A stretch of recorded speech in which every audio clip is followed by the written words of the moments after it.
welcome to Got Clutter, Get Organized, the conversation. I'm excited because I have Kelly Nolan here, and we're going to talk about time management strategies as we begin the back to schools, schedules, routines, rituals. And of course, we're just going to share some wonderful strategies for all of you parents. But you know what? Even those of you who are not parents are going to get some strategies as well. So, Kelly, thank you so much for joining us. Well, thank you for having me. It's an honor to be here. So before we get started with the strategies, I would love for you to share your journey to becoming a time management strategist. Sure thing. So I was actually for my whole life thought I would be a lawyer, and I became a lawyer. And up until then, I had felt decently organized on how I manage my time and my tasks. And then I got really overwhelmed as an actual practicing attorney. And I looked for a lot of help out there and nothing really stuck. And so slowly over time, I started building out this weird system that I use to manage my time. And I kept practicing law. It started giving me a lot more clarity and peace of mind, but I thought it was a system that was kind of getting me to where everybody else already was. And so I just kept practicing. And it wasn't until years later that I figured out that other people felt how I felt. And so what's crazy was actually 7 years ago now, I left law, and this is what I teach now. I teach the Bright Method, is what I call it, to predominantly other professional working women. So a lot of attorneys, physicians, many women in corporate, some small business owners, and we do it in a group program. And it's been a really wonderful way to help people feel both more productive, but also really enjoy their lives more and have more ability to be present at home and focused in work and have more peace of mind. And that sounds so exciting. So in your journey and of course your experience, what do you see are some of the challenges that, women, of course, just parents, they have with the time management and just creating a system for themselves? I just think generally about time management, we all have these systems that served us well.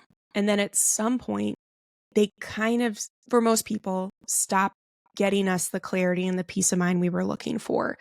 And because the systems used to work, I think we blame ourselves and we just think, if I just worked harder, if I just tried harder, if I could get it together. And in reality, life just gets a lot more complicated as it goes on.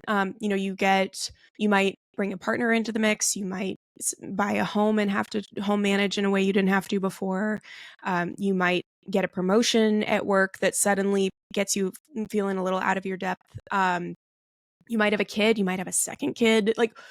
I really think of myself as an early bloomer. Like, I felt this overwhelm when I was single as an attorney, and that's when it hit for me. But for other people, it hits at different times. And I think that's what really people struggle with is we assume we should naturally know how to do this stuff.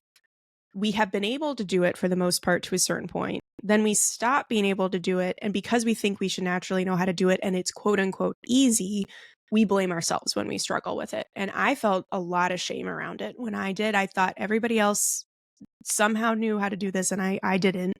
And so I blame myself instead of realizing it's just a product of life getting really complicated. And I think that's the biggest struggle is we try to solve as if we are the problem instead of realizing our system is the issue, and we can just find a lot more clarity if we upgrade our system.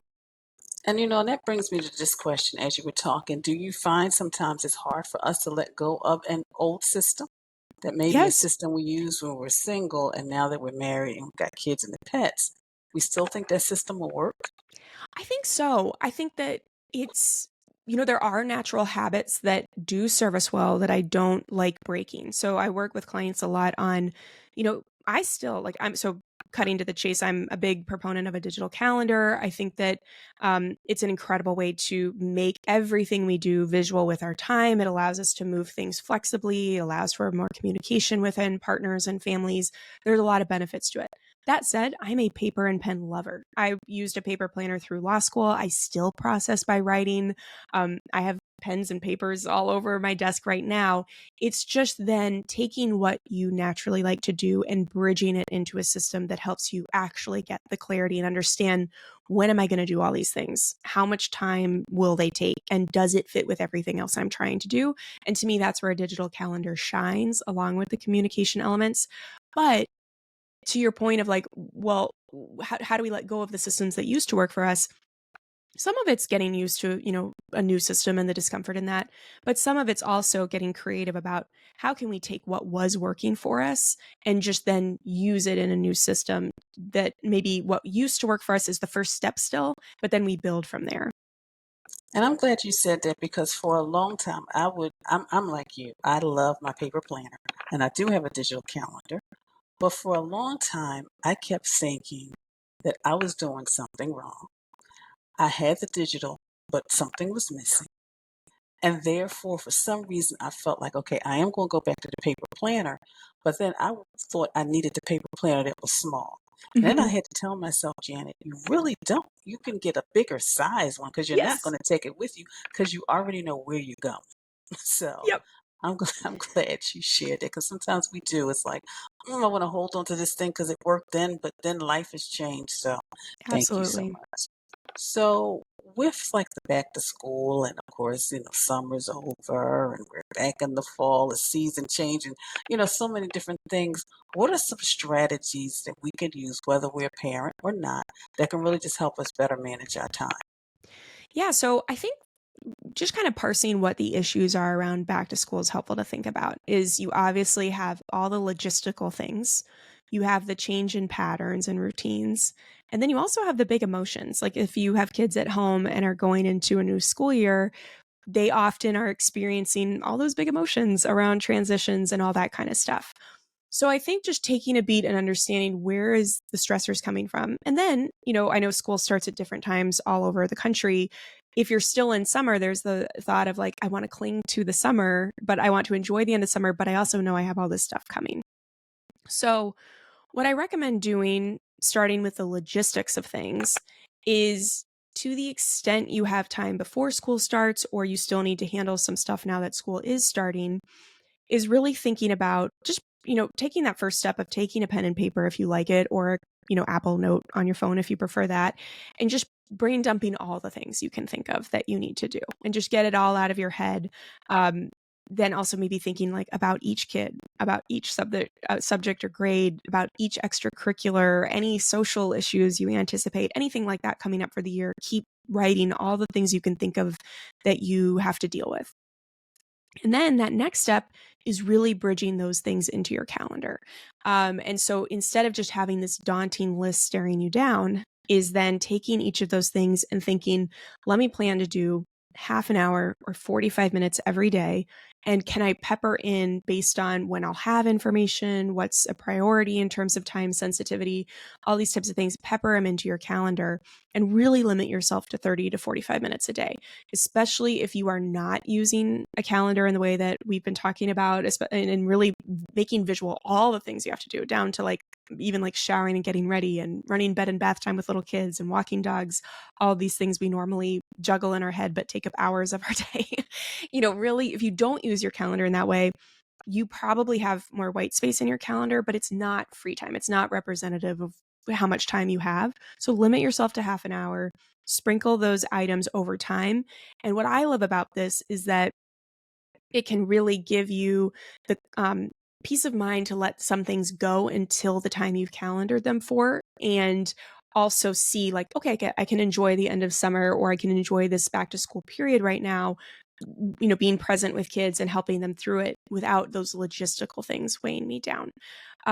If you've missed the boat on some things this year, which is totally fair, instead of beating yourself up, think, when would I have loved to do this year?